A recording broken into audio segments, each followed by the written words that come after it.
மன்னிச்சிருங்கப்பா. மன்னிப்பு கேட்கறத விட்டுட்டு வந்து நூடுல்ஸ் செய்ய ஆரம்பி. மேல ஒரே சத்தமா இருந்துச்சு. என்ன பண்ணிக்கிட்டு இருந்த? ஓ, ஒண்ணுல ஒரு கனவால கதகளி ஆடிட்டேன். என்ன கனவு? ஆ? எதை பத்தி நீ கனவு கண்ட? அது என்னன்னா, நான் கனவு கண்டது எதை பத்தினா, நூடுல்ஸ பத்தி. நூடுல்ஸா? நூடுல்ஸ பத்தி தான் நீ கனவு கண்டியாப்பா? ஆமா, வேற எதை பத்தி நான் கனவு காண போறேன்.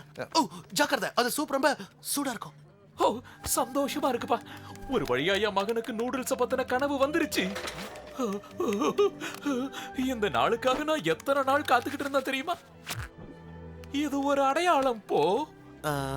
எதுக்கான அடையாளம்? நீ என் சீக்ரெட் இன்கிரிடியன்ட் சூப்போட ரகசிய இன்கிரிடியன்ட்ஸ பத்தி தெரிஞ்சுக்கிறதுக்கு நீ முழுசா தயாராயிட்ட.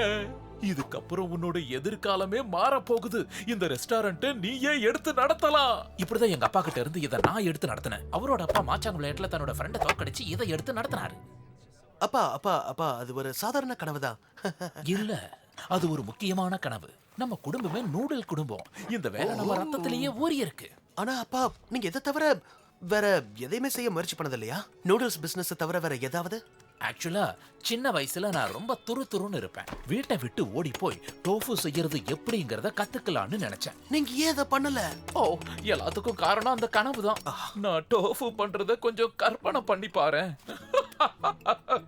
டோஃபு இல்ல, நம்ம குடும்ப கௌரவமே இந்த இடத்துல தான் அடங்கி இருக்கு. எனக்கான சொத்து இதுதான், உனக்கான சொத்து எனக்கு தெரியும், இதுதான். இல்ல, இது எல்லாத்தையும் டேபிள் 257 டோலுக்கு கொடுத்துரு.